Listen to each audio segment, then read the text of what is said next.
I step into the grand ballroom of the Evergreen Resort and immediately wish I hadn't come. Chandeliers drip crystal light across marble floors, and wealth whispers through the room in hushed tones of respect. Michael's hand finds the small of my back, steadying me with the gentle pressure of his palm. "Breathe," he whispers, his surgeon's eyes assessing me with clinical precision. "We earned our place here." Leo tugs at his bow tie, his 6-year-old patience already wearing thin. "Mom, this thing is trying to choke me." I kneel, adjusting the offending fabric with a smile. "Just for a little while, buddy. Remember our deal, good behavior now, swimming pool after." The reception crowd parts briefly, and my heart stops. A familiar profile catches my eye, the slight tilt of her head, the way she leans forward when she laughs. I haven't seen that gesture in 11 years, but my body remembers it instantly. The bride turns, champagne glass raised in a toast, and our eyes lock across the room. "Grace." "My sister." The champagne flute trembles slightly in my hand, the only outward sign of the earthquake happening inside me. I hadn't recognized the name Daniel Brooks in the invitation. I hadn't made the connection.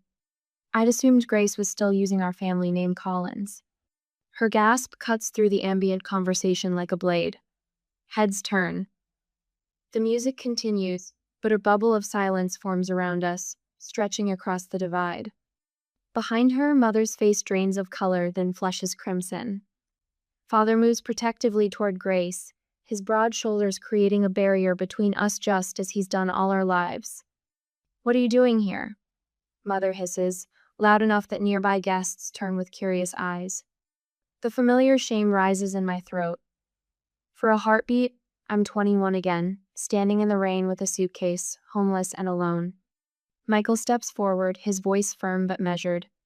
"My wife is a guest. She's the CEO of MedNova. We were personally invited by the groom."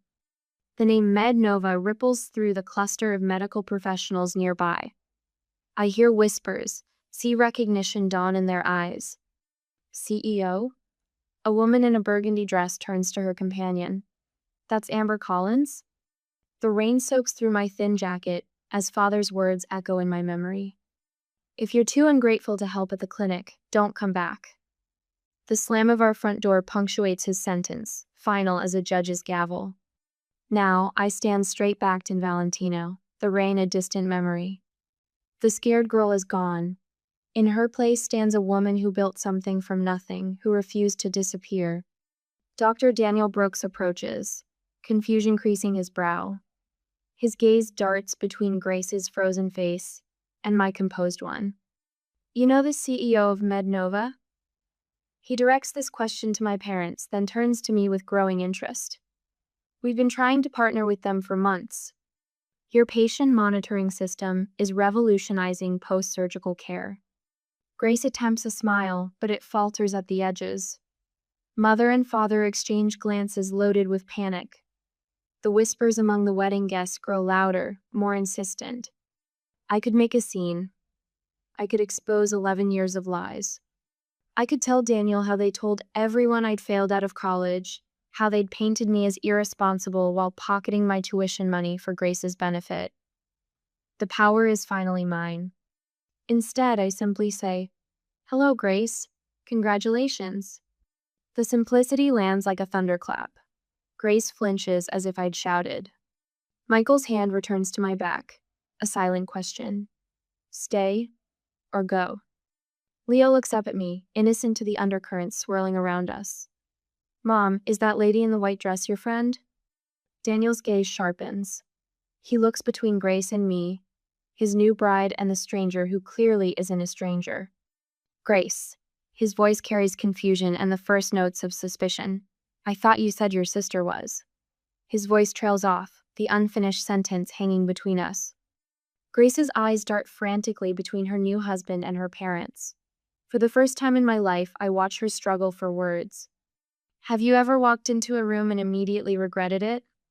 The smart move would be to grab my family and quietly slip away. Let Grace have her perfect day. Let sleeping dogs lie. But sometimes regret is just fear wearing a mask. And I stopped being afraid a long time ago. And this is my wife, Grace, Daniel beams, his arm sliding around her waist. Stanford graduate and the brilliant mind managing her family's medical practice back in Vermont. I stand 10 feet away, my champagne untouched, watching my sister nod demurely as she's introduced to a cluster of doctors. Her pearl earrings catch the light when she tilts her head, a gesture I recognize from childhood or tell when she's about to stretch the truth. The Collins Clinic has been serving our community for 30 years, she says, voice pitched perfectly between pride and humility. We specialize in family medicine with some geriatric care. Michael touches my elbow, drawing my attention to the conversation unfolding beside us. A silver-haired woman in an elegant pantsuit studies my name badge. Mednova? Her eyes widen. You're Amber Collins? Your presentation at last month's medical summit was brilliant.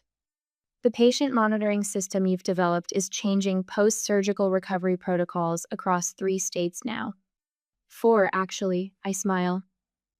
We just finalized implementation with Northwestern's hospital network.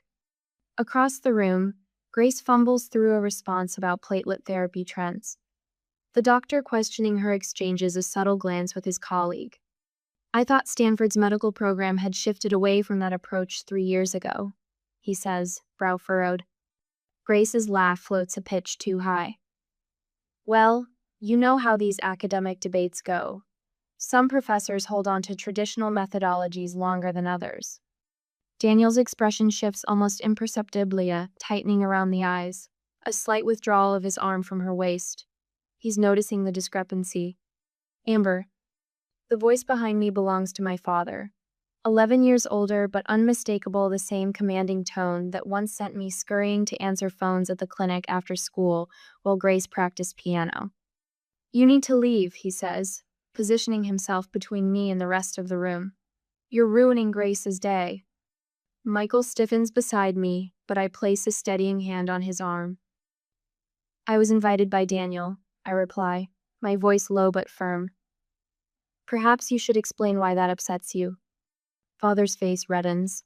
The expensive suit he wears can't disguise the man beneath a small-town doctor whose authority stops at the borders of his own practice. Don't play innocent.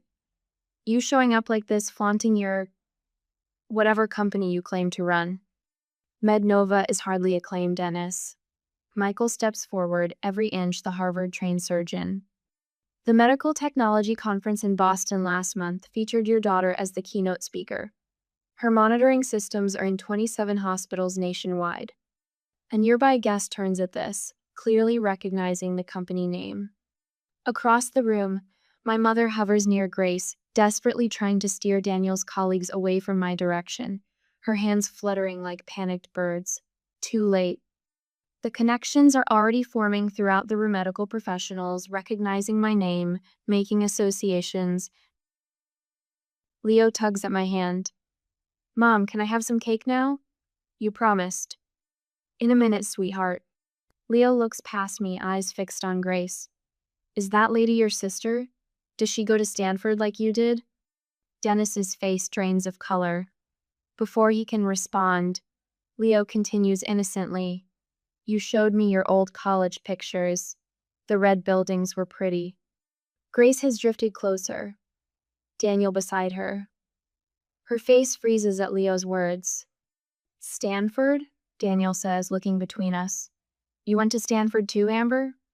Class of 2014, I answer simply. Daniel's colleague, distinguished cardiologist based on his conversation, turns to Daniel. You didn't mention your wife's sister was Amber Collins. Her work on predictive algorithms for post-surgical complications is revolutionary. Northwestern Medical has reduced readmission rates by 22% using her systems. The weight of 11 years of lies settles visibly on Grace's shoulders.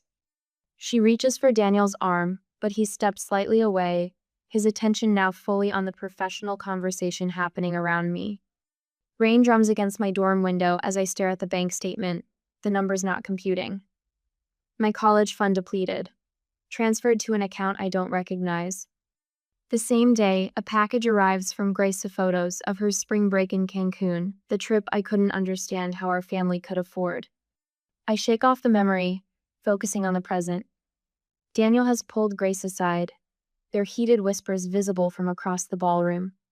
His face reflects growing confusion, then disbelief, then something harder as she clutches at his sleeve. "You told me you graduated from Stanford," he says, voice rising just enough to carry. "I went there. I've never heard your name mentioned by any of the faculty." Grace's response comes frantically. "It was mostly remote learning, a special program they had for. Stanford Medicine doesn't offer remote degrees." Daniel's voice has gone cold. Never has. Color drains from Grace's face as she realizes her carefully constructed life is beginning to collapse. Her eyes dart around the room, landing on mine with desperation. Daniel steps back from her, straightens his tie, and turns. With deliberate steps, he walks across the ballroom away from Grace, directly toward me. Behind him, Grace's pleading eyes follow, a drowning woman watching her last lifeline walk away. Daniel guides me away from the crowd with a gentle hand on my elbow. His fingers tremble slightly against my skin, the only indication that the poised doctor is rattled. "Let's find somewhere quieter," he says, his voice steady, but his eyes darting back to where Grace stands with my parents, their heads bent together in urgent conversation. We settle in a small alcove at the edge of the ballroom. 2 plush chairs, a small table between us. The muted lighting casts shadows across his face, highlighting the sharp angles of confusion etched there. "I apologize for the awkwardness," he begins, straightening his bow tie. His words trail off, uncertain how to frame the chasm of questions between us. "You didn't know Grace had a sister." I finish for him, keeping my voice neutral. Daniel's eyes widen. "She mentioned a sister once, but said you dropped out of college after a semester, that you couldn't handle the pressure and disappeared." The old wound throbs, but I don't flinch. Years of boardroom negotiations have taught me to keep my face composed even when bleeding internally. "I graduated summa cum laude," I say simply, "while working 3 jobs. 3 jobs? His brow furrows. Mornings at a coffee shop, evenings at the hospital reception desk, weekends at a call center. The memories flood back the bone. Deep exhaustion, falling asleep over textbooks, the relentless push forward. I put myself through school part-time. No family support. Each word lands like a stone between us, ripples spreading outward. Daniel's expression shifts from confusion to calculation, the surgeon's analytical mind reassessing everything he thought he knew. "Stanford?" he asks, naming his alma mater. I shake my head. "Community college first, then State University. I couldn't afford Stanford after I discovered my college fund had been." I pause, choosing my words carefully. "Reallocated. To Grace's education," he concludes, the pieces clicking into place. The ballroom around us blurs as memories surface sleeping on Sarah's lumpy couch for 6 months, showering at the YWCA when Jamie's boyfriend kicked me out, eating ramen for weeks straight to save for textbooks. The humiliation of asking professors for extensions because I couldn't stay awake after triple shifts. The hospital where I worked reception, I continue. That's where I met Michael. He was a resident then. I remember that night clearly hunched over healthcare administration textbooks during my dinner break, exhaustion pulling at my eyelids. Michael stopping at my desk, curious about the complex diagrams I'd sketched in the margins. "You understand Kellerman's patient flow theory?" he'd asked, surprised. "It's flawed," I'd replied without looking up. "The bottleneck isn't intake, it's documentation requirements between departments." He'd pulled up a chair, and we'd talked until my break ended. The next day, he brought coffee and questions about my ideas for streamlining patient monitoring. Within months, we were developing the prototype that would become MedNova's cornerstone product. Daniel leans forward. "And MedNova? Grace mentioned you worked some office job." I can't help the small smile that touches my lips. "We started in our apartment 7 years ago. Last quarter's revenue was just under $400 million. Across the room, I spot my parents flanking Grace like sentinels. Dennis paces small circles, his face flushed with anger, while Margaret clutches Grace's arm, her knuckles white with tension. They cast frantic glances our way, whispering urgently. They're going to try to separate us soon, I say calmly. Daniel follows my gaze. They appear concerned. Michael approaches us, phone discreetly positioned at his side. I recognize his strategy documenting behavior while appearing casual. A protective measure we've learned after years of navigating hostile business environments. Everything all right here? He asks, his surgeon's eyes performing a quick assessment of my well-being. Just catching up, I reply, gratitude warming my chest. The man standing beside me, steady, brilliant, sees me as I am, not as my family's convenient narrative. On cue, Margaret bustles toward us, her voice pitched to Carrie. Daniel, there's someone from Boston General dying to meet you. Her eyes slide past me as if I'm invisible. A familiar sensation. Daniel stands his ground. In a moment, Margaret, Amber and I are having an important conversation. My mother's smile stiffens. Always the attention seeker, our Amber. She turns to the nearest cluster of guests. She's always been jealous of her sister's accomplishments. The statement hangs in the air like smoke, acrid and choking. Several guests shift uncomfortably, eyes darting between us. I remain seated, back straight, face composed.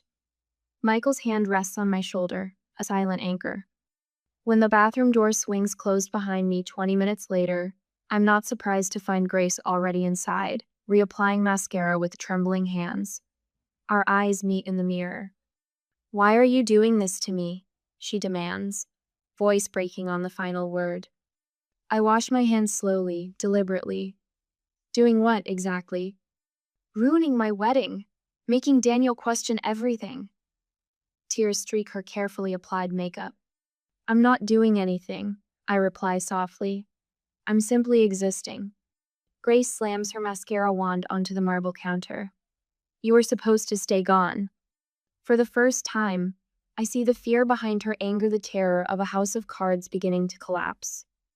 They told everyone you were a dropout, she continues, words tumbling out like a confession. That you couldn't handle responsibility. That you were... And yet here I am, I interrupt, handling quite a lot. When I emerge from the bathroom, my composure is intact. I return to Michael's side, to the warmth of his hand finding mine.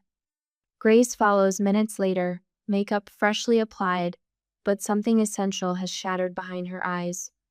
I notice it immediately, the subtle shift in the room. Wedding guests gradually drifting toward us, drawn by genuine curiosity. A neurosurgeon discussing patient monitoring innovations with Michael. A hospital administrator slipping me her card.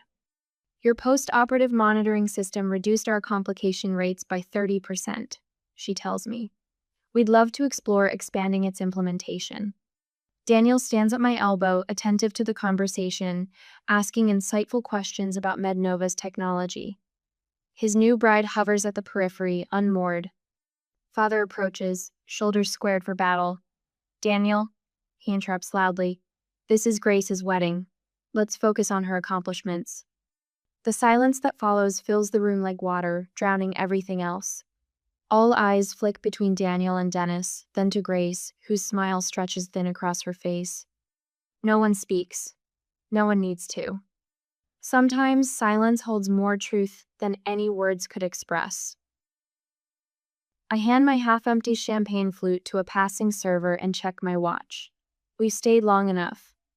Michael catches my eye across the room where he's extricating himself from a conversation with an enthusiastic orthopedic surgeon. His slight nod confirms we're on the same wavelength, as always. Are we leaving now? Leo tugs at my hand, hope brightening his eyes. Swimming pool time? Yes, buddy, just one more thing. I pull a small cream-colored envelope from my clutch. Inside rests a certificate for MedNova stock, not life-changing money, but enough to make a statement. This is who I am now, not the desperate girl they threw away. Michael joins us, his hand finding the small of my back. Ready? Almost. I scan the room for Daniel. The poor man deserves some courtesy on his wedding day, even if his in-laws don't. We find him near the bar, watching Grace with an expression I recognize too well, the first hints of doubt creeping into what should be certainty. My sister works the room with practiced charm, but now I notice how she flinches slightly when medical terms enter the conversation, how quickly she redirects. We're heading out, I tell Daniel, offering the envelope. Congratulations again. He takes it with genuine warmth. Thank you for coming, especially considering. His eyes drift toward my parents, who hover nearby like vultures circling wounded prey. I appreciate the invitation. I mean it. Closing this chapter matters more than I realized. Daniel leans closer, voice dropping. I'd like to visit Mednova sometime. Professionally. Our eyes meet, understanding passing between us without words. He knows. Maybe not everything, but my assistant will set it up. I offer my business card, aware of Grace watching us, her smile cracking at the edges like old porcelain. Mother glides toward us, social armor firmly in place. Amber was always so driven, she tells a nearby guest with calculated lightness.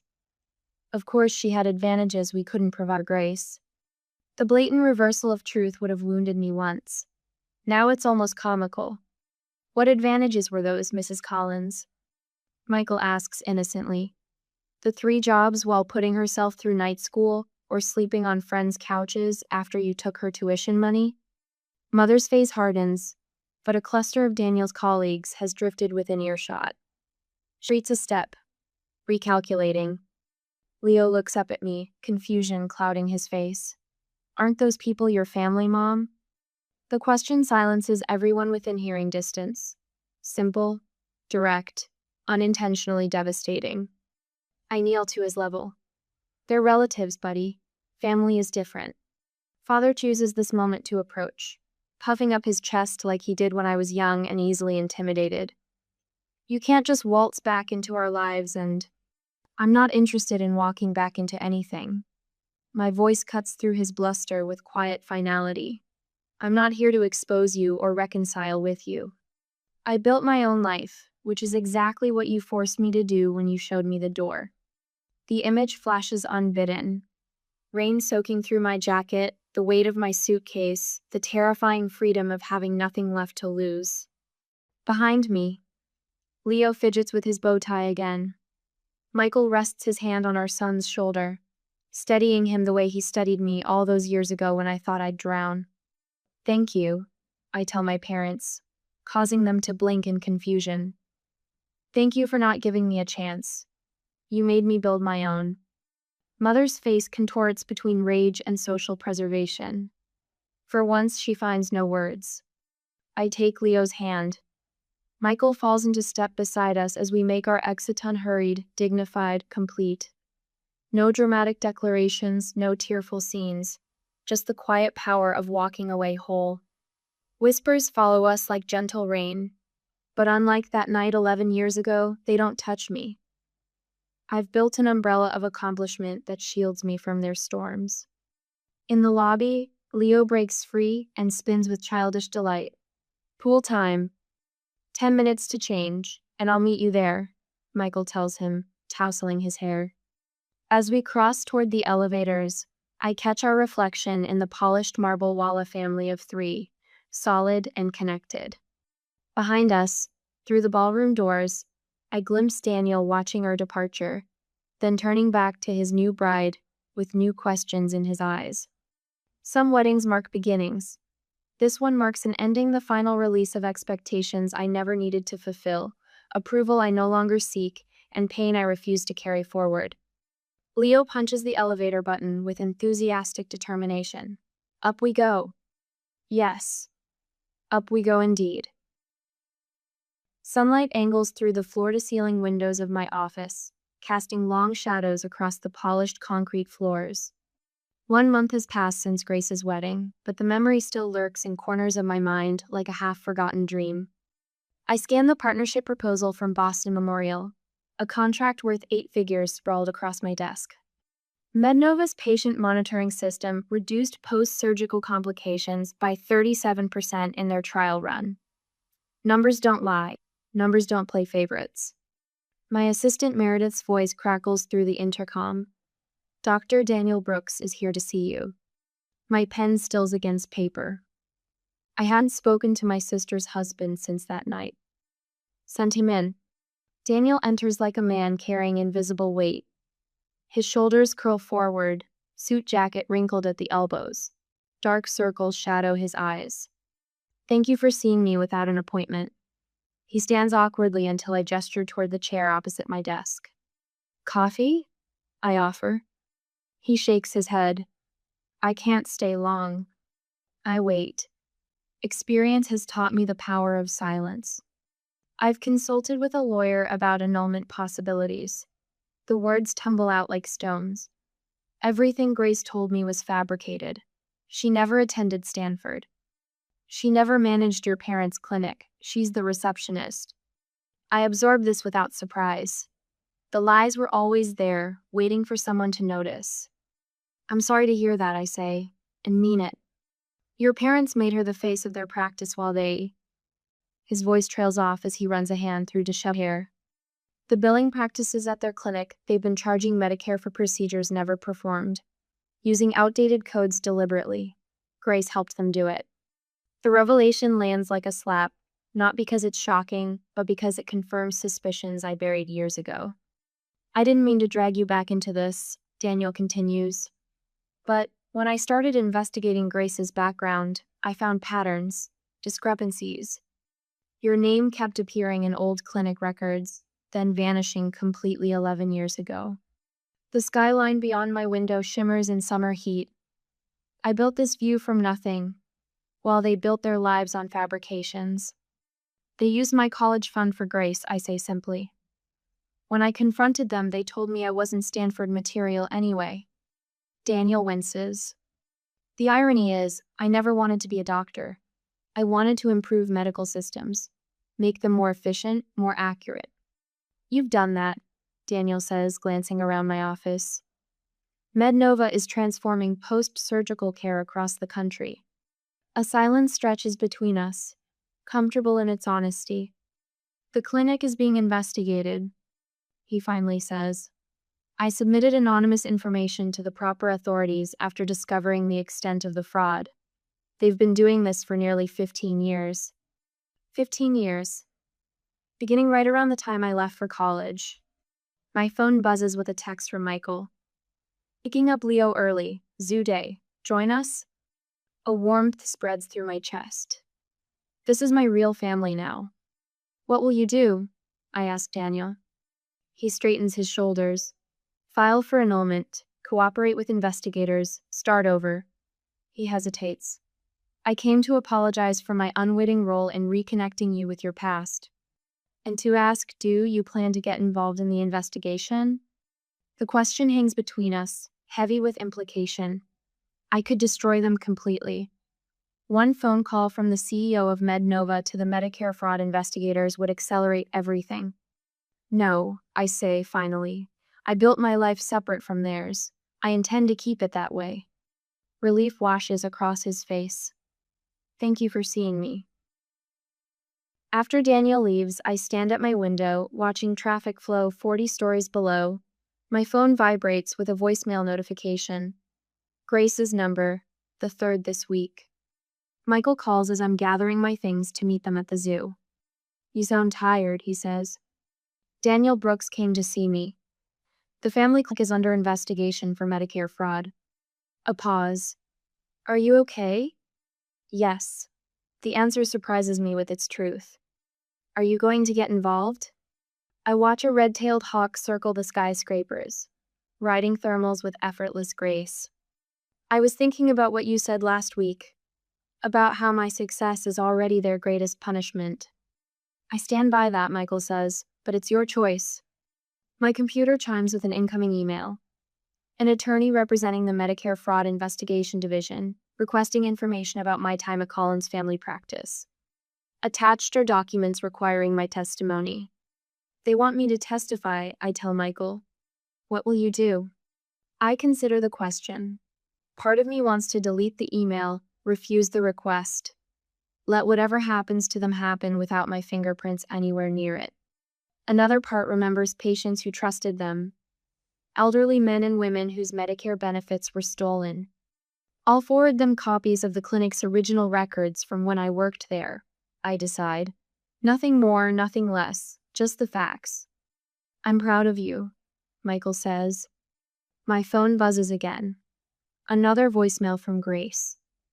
Her third today. The first one begged for money. The second threatened to tell Leo the truth about his mother. I don't need to hear the third. I press delete without listening, the small action surprisingly final. Leo wants to see the new tiger cubs, Michael says, his voice a welcome anchor to my real life. Tell him I'm on my way. I gather my bag, pausing at the door to look back at my office. The Boston Memorial contract waits on my desk, another hospital ready to implement the system I built from nothing but determination and long nights. I close the door behind me, leaving Grace's voicemail in digital oblivion where it belongs. Some debts can never be repaid. Some wounds never fully heal. But I've learned that moving forward doesn't require forgiveness. Sometimes it just requires letting go. The purple coneflowers bend towards sunlight. I pinch back another spent bloom, adding it to the collection in my palm. 6 months have passed since the wedding. 6 months of breathing easier, like finally stepping out of shoes that never quite fit. Leo races between the raised beds, his Batman cape fluttering behind him. Mom, can I water the tomatoes? Start with the peppers, I tell him, pointing to the drooping leaves. They're thirsty today. He grabs his small watering can, tongue poking out the corner of his mouth as he concentrates on not spilling. The mid-May sun warms my shoulders through my t-shirt, no designer labels here, just comfort in my own space. Michael appears at the patio door, 3 glasses of lemonade balanced on a tray. Reinforcements, he calls, descending the steps into our modest garden. His surgeon's hands, the same ones that perform delicate heart valve replacements now, pass lemonade to our son with exaggerated ceremony. Thank you, good sir. Leo responds with a wobbly bow that nearly spills his drink. Michael's eyes meet mine over Leo's head. The unspoken conversation passes between us. This is what matters. This garden, this boy, this life we built from nothing but determination and truth. The Davis Hospital Board approved the patient monitoring system. Michael says casually, though we both know what this means. The 5th major hospital chain to adopt MedNova's technology this year alone. Thousands more patients who will recover safely because of what we created. That's number 5, Leo announces proudly, counting on his fingers. Mom's helping all the sick people get better faster. I ruffle his hair, amazed at how he absorbs everything. That's the idea, buddy. The doorbell chimes from inside. Michael raises an eyebrow. Expecting something? FedEx, probably. Those component samples from Switzerland. But when Michael returns, his expression has shifted. He holds a certified letter, the return address visible even from where I stand. Grace Collins, Brooks. My stomach tightens, the familiar knot I thought I'd finally untangled. I'll be in my office. The envelope sits on my desk for 17 minutes, while I finish reviewing quarterly projections. Michael leans against the doorframe, silent support. When I finally slit it open, a single sheet of cream-colored stationery slides out, covered in Grace's careful handwriting. Amber, the clinic closed last month. Not because of anything you did, because of everything Mom and Dad did. The investigation found billing irregularities going back 15 years. Daniel left me. He said he couldn't build a life with someone he couldn't trust. He was right. I'm not writing to ask for money. I know better now. I'm writing because I need to tell you that you were never the problem. I was raised to believe your intelligence threatened mine. Your independence undermined my security. I believed them when they said cutting you off necessary. I was wrong, they were wrong, and I'm sorry. Grace. Michael doesn't ask what it says. He waits until I fold the letter and place it back in its envelope. What will you do? He asks. Nothing dramatic, I answer, turning to my computer. I open a document, type for several minutes, then print a single page. I slide it into a MedNova envelope with the letter I've written. 2 weeks later, I stand at the edge of the American Medical Technology Conference in Chicago, watching my team demonstrate our latest innovations to a crowd of healthcare professionals. The red MedNova booth draws attention, our reputation preceding us now. A flash of movement catches my eye, someone in pale blue scrubs near the education pavilion. Grace, her hair pulled back in a simple ponytail, listens intently to a speaker discussing entry-level medical coding certification. Our eyes meet across the crowded exhibition hall. No gasps this time, no drama, just quiet recognition. She holds the MedNova internship application I sent her, clutched like a lifeline. I offer a small nod, not forgiveness exactly, but acknowledgement. She returns it, eyes bright with something that might be determination. We don't approach each other. Some relationships are completed, not continued. That evening, I finalized the paperwork for the Collins first-generation medical scholarship. Not named for my parents, but reclaiming my birth name for something better. 20 students without family support will receive full tuition and mentorship next fall. Back home, I kneel in our garden again, digging small holes for new seedlings. Leo helps, his small hands patting soil around tender roots. Some plants don't grow well next to others, I explain, showing him how to space the seedlings. They need their own space to thrive. Like people? He asks, surprisingly perceptive. Smart boy, I whisper, kissing his forehead. Yes, like people. The sun slants golden across our yard. Through the kitchen window, I see Michael preparing dinner, moving easily through the space we've created together. I press another seed into the dark earth, covering it gently. Some roots you're given, others you get to choose.